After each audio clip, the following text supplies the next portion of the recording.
Olá pessoal, seja muito bem-vindo ao nosso canal. Para quem não me conhece ainda, meu nome é Anderson Oliveira e você está na Intac. Na videoaula de hoje nós vamos falar sobre pressão de trabalho de equipamentos de refrigeração e climatização. Para essa videoaula não ficar muito extensa, eu vou dividir ela em duas partes, sendo a primeira a pressão de trabalho ou as pressões de trabalho de sistemas condicionadores de ar, tá? Da linha Split, por exemplo. Nós vamos falar sobre como determinar a pressão de trabalho do equipamento de climatização, tá? Usando essa ferramenta muito conhecida no meio dos instaladores e mecânicos, que é o seu conjunto manifold, ou seu manômetro, se for individual. Manômetro individual ou conjunto manifold, ok?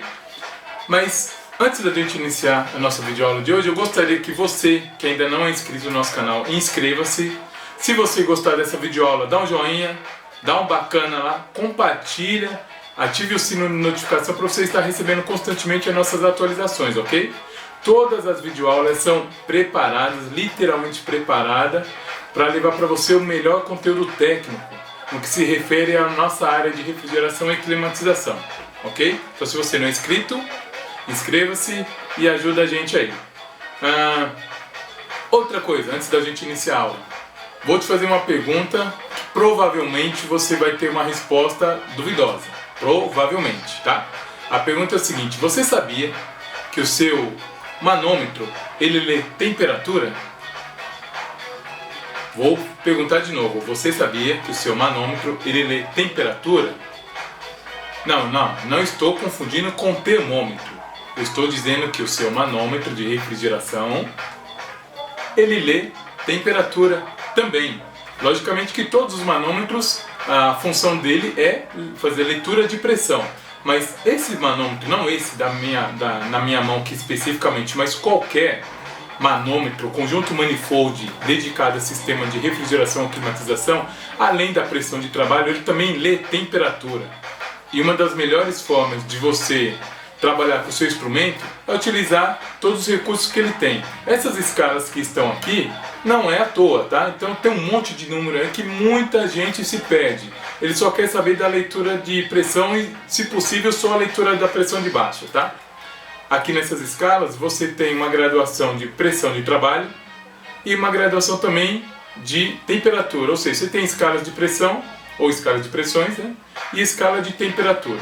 Então na videoaula de hoje você vai aprender como determinar a pressão de trabalho do sistema de climatização. Vai ler temperatura sim, através do seu manômetro, e todas as dúvidas eu acredito que vão ser sanadas nessa aula. Lembrando que o nosso foco, a pressão de trabalho para essa aula, são as pressões do sistema de climatização.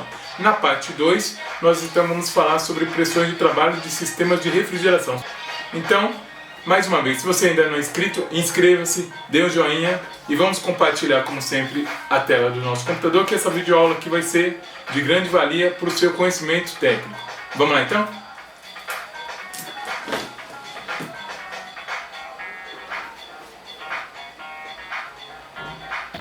Para a nossa videoaula não ficar muito extensa, né, passar de 20 minutos e tal, eu vou fazer em duas partes, tá? Eu vou fazer a parte 1 hoje, que é a pressão de trabalho dos condicionadores de ar, e aí posteriormente faremos a parte 2, que é a parte de pressão de trabalho de equipamentos de refrigeração, ok?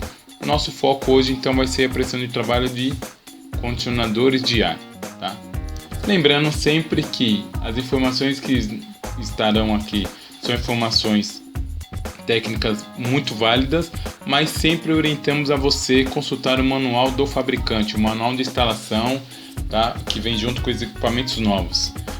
O que nós vamos passar aqui para você, o que eu quero passar para você hoje, já é de alguma situação de um equipamento que já está instalado, tá? Um equipamento que já está funcionando, você foi solicitado para fazer um atendimento, não conhece o equipamento e qual que é a pressão de trabalho desse equipamento. Esse é o nosso foco aqui, ok?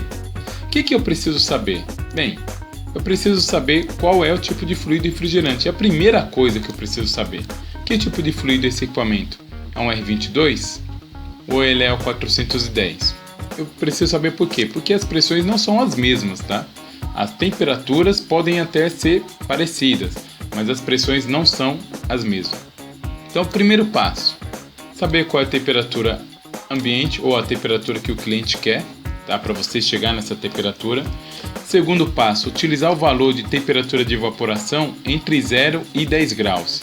O que é temperatura de evaporação? É a temperatura que o fluido vai começar a entrar ali no evaporador, tá?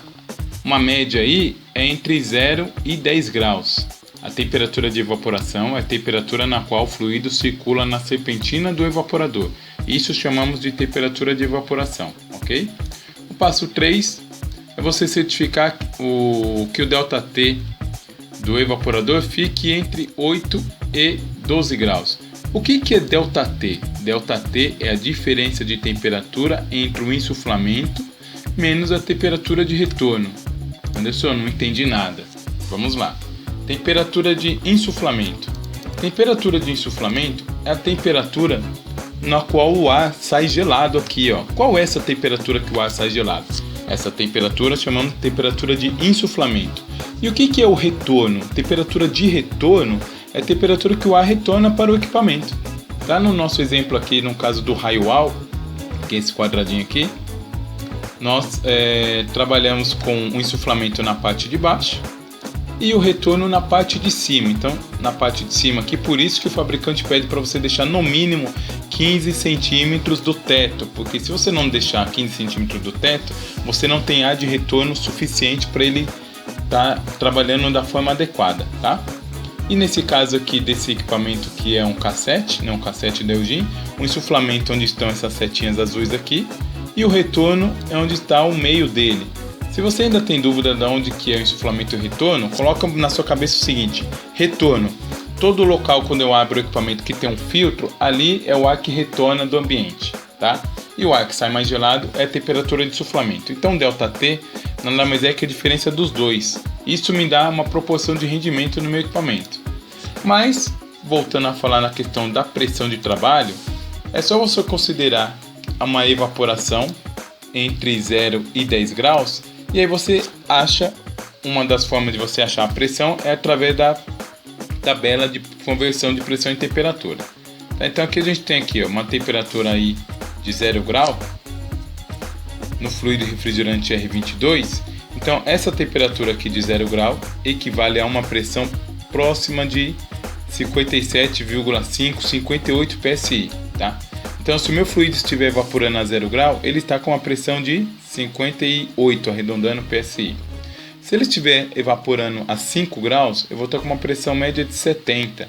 E se ele estiver evaporando aí no limite, né, da evaporação de 10 graus, eu vou estar com uma pressão de 84,1. Essa pressão é fixa? Não, essa pressão não é fixa. Por quê? Porque a pressão ela varia em função da temperatura. Quanto mais quente estiver o ambiente que está instalado o evaporador, maior vai ser essa temperatura de evaporação. Conforme ele vai ganhando rendimento, ele vai diminuindo essa temperatura ambiente, aquele ar de retorno que nós já tínhamos visto aqui no slide anterior, ele vai ser primordial para auxiliar no rendimento do evaporador. Quanto mais quente esse cara aqui entrando, mais quente vai ser a temperatura do ar que está saindo e maior vai ser a pressão de evaporação, tá? Se você opta aqui então pelo seu manômetro, que é o que você vai ter na mão, o que você vai visualizar aqui, ó? Coloquei aqui, né, simulei algumas pressões. Se eu estiver trabalhando com 20 psi no R22, eu vou estar evaporando a menos 20, eu estou congelando meu evaporador, não é essa a intenção. Aí o que você faz? Você acrescenta a carga, essa pressão ela sobe para 40 psi. É pouca essa pressão? É, por quê? Porque com 40 psi o seu fluido refrigerante vai estar a menos 9, ou seja, a tendência é congelar o meu evaporador. Então você carrega mais fluido refrigerante até chegar na pressão mínima de 58 psi. Por que é a pressão mínima? Porque com 58 psi eu estou ali numa evaporação mínima de 0 grau. Ou seja, 0 grau é a temperatura mínima na qual o meu evaporador não pode estar abaixo disso. Se ele estiver abaixo disso, ele vai congelar, tá? Aí você pode estar trabalhando entre 58, 70, né? De 58, 70, 84 é o limite da temperatura de evaporação, tá? Então, entre 0 grau e 10 graus, você tem um range de trabalho aí de 58 a 84, mas o equipamento pode trabalhar com 59, com 63, com 65, com 72. Aqui eu só coloquei o mínimo e o máximo. Então mínimo 0 grau, 58, máximo 10 graus, 84, tá? Bem, o range então de temperatura de evaporação vai estar entre 0 e 10, que corresponde à pressão de 58 psi até 84 psi. E é bem comum, você já deve ter ouvido falar, no tal do 60 na baixa. O que é o 60 na baixa? Geralmente a gente acaba arredondando esse valor de 58 psi para 60. Então, por que o mecânico sempre fala que a máquina tem que trabalhar com 60 na baixa? Isso eu estou dizendo aqui para o estado de São Paulo, que é onde nós estamos, tá? Geralmente nos estados do norte e nordeste, que são mais quentes, até no litoral, essa pressão ela sobe mais. Mas se você já ouviu falar num tal de 60 na baixa, o que é 60 na baixa? Nada mais é que 60 psi na pressão de baixa, que corresponde a 0 graus Celsius de evaporação. Ou seja, o meu fluido nessa pressão de 60 na baixa, ele vai estar circulando no meu evaporador numa temperatura de 0 grau. É isso que quer dizer o 60 na baixa, ok? Bem, e aí as considerações que eu coloco aqui para você ter um bom funcionamento as pressões de trabalho têm que estar dentro do range, entre 60 e 80 ou 58 e 84 psi. A temperatura ambiente tem que estar numa temperatura de conforto entre 21 e 26 graus. A corrente do equipamento sempre na nominal, não ultrapassar na nominal. Além disso, a tensão de alimentação não pode ultrapassar 10%, segundo a NBR 5410, tá? Para quem tem curiosidade, consulte a NBR 5410 e ela diz que a variação no ponto de alimentação não pode ultrapassar 10%, tá? Nominal, tá? O valor do superaquecimento é super importante. Quem diz esse valor do superaquecimento é o fabricante. Se você sabe calcular o superaquecimento, mas você tem uma máquina específica que você não sabe qual é o valor do superaquecimento, na prática trabalha sempre com 5 graus de superaquecimento. 5 graus de superaquecimento ele atende todos os fabricantes. Todos os fabricantes passam por esses 5 graus. Então, na dúvida, não sei, entre uma marca e outra, coloca 5 graus e você vai estar ali aferindo bem o seu equipamento, tá? Lembrando, logicamente, que o delta tem que estar, delta T do evaporador, tem que estar entre 8 e 12. Se estiver abaixo de 8, o que acontece? Ele está com pouca troca, aí você tem que verificar todas as condições acima já relatadas. Se ele estiver acima, está muito, está mais que 12, está dando 13, 14.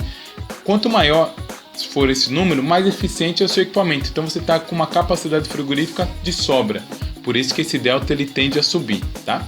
Lembrando sempre que a capacidade frigorífica da sua máquina ela tem que ser no mínimo igual à carga térmica. Se ela for abaixo da carga térmica, não adianta você fazer nada porque você está com a máquina pequena, tá? A capacidade frigorífica menor do que você precisa.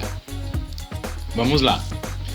O que eu não posso fazer? Eu não posso jamais tentar trabalhar com o R410 nas mesmas condições como se fosse o R22. Por quê? Porque olha só, 20 psi aqui, ó, no 410, ele vai dar em torno de menos 34 de evaporação, tá? Mesmo que você acrescente carga aqui para 40 psi, ele ainda vai continuar congelado, a menos 22. Se você coloca lá o 58, que seria o tal do 60 na baixa, não adianta para o 410, porque ele vai estar com menos 14, tá?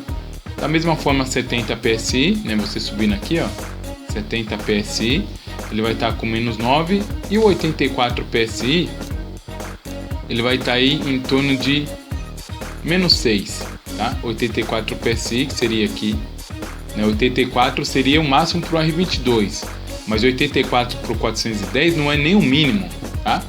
Então a gente tem que ficar esperto nisso daí. Por quê? Porque se você fizer essa analogia, que é a mesma pressão, você vai estar acabando fazendo exatamente isso daqui, ó, congelando o seu evaporador, tá bloqueando o seu evaporador. Por quê? Porque as pressões de 60 a 80 ou de 58 a 84 só são válidas para o R22. O interessante é você colocar na sua cabeça que a evaporação deve estar entre 0 e 10 graus. E aí, conforme o fluido que você utiliza, essa pressão ela muda, ok? Veja bem, ó. Se eu tiver com 0 de evaporação, a pressão correspondente no 410 vai ser 104 psi. Então, esse 104 psi no 410 corresponde a 0 grau de evaporação. Da mesma forma que 125 psi corresponde a 5 graus de evaporação, da mesma forma que 144 psi corresponde a 10 graus de evaporação. Ou seja, se eu trabalhar com 100, né, vou arredondar números aqui, tá? 100, 125, 145, eu garanto que o meu evaporador está numa temperatura de evaporação entre 0 e 10 graus. E aí qual que é o range então do 410? Se você for arredondar, vai ser de 100 a 145 ou especificamente de 104 a 144. Essa pressão do 410 vai ser a pressão tanto de um equipamento inverter como equipamento que não é inverter, tá? Lembrando que não vou me aprofundar nesse assunto, mas não são todos os equipamentos que trabalham com 410 que são inverter, tá? Todos os equipamentos inverter trabalham com 410, mas nem todos os equipamentos que trabalham com 410 são inverter. Eu vou preparar uma videoaula e mostrar para vocês que realmente é assim que funciona, tá? Não quer dizer que a máquina ela tem um fluido ecológico que ela é inverter, tá? São duas coisas totalmente distintas. Bem, e para finalizar a nossa videoaula aqui, ó, as considerações aí são as mesmas. Uma vez você achou a pressão de trabalho do seu equipamento, o que eu preciso verificar além da pressão de trabalho? Eu preciso verificar, né, que ela vai estar nesse range. Para chegar na temperatura ambiente entre 21 e 26 graus, isso depende muito de caso a caso. A corrente nominal não pode ultrapassar, aliás, a corrente do equipamento nunca pode ultrapassar a nominal, tá? A variação da tensão de alimentação não ultrapassa os 10%, consulte NBR 5410. O valor do superaquecimento deve estar no valor indicado pelo fabricante. Se você não tem a informação, se você não tem o manual, faça um ajuste de superaquecimento para 5 graus. 5 graus de superaquecimento atende qualquer fabricante, ok? Aí o ΔT do evaporador deve estar entre 8 e 12. Lembrando que é o ΔT? É a diferença da temperatura do insuflamento, do ar sair gelado, e a temperatura do retorno, que é o ar que entra por evaporador. Esse delta, se ele estiver entre 8 e 12, seu equipamento está ok. Se ele estiver abaixo de 8, ele está com falta de rendimento. Se ele estiver acima de 12, ele está sobrando de capacidade frigorífica, tá? Lembrando que a capacidade frigorífica da sua máquina tem que ser no mínimo igual à carga térmica. No mínimo igual à carga térmica, ok?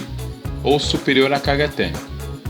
Eu espero que tenha sido aí relevante essas informações. Tem muita gente ainda que tem dúvidas sobre a questão de pressão de trabalho. Então tá aí, finalizamos a nossa aula de hoje. Se você gostou, dá um gostei lá, dá um like, compartilhe o nosso canal, nos ajude na nossa divulgação. Farei na sequência deixa eu voltar aqui. Farei na sequência a parte 2, que é a pressão de trabalho dos equipamentos de refrigeração. E aí nós vamos falar um pouco de refrigerador, freezer e geladeira comercial, tá? Agradeço muito a sua atenção e um forte abraço, até a próxima.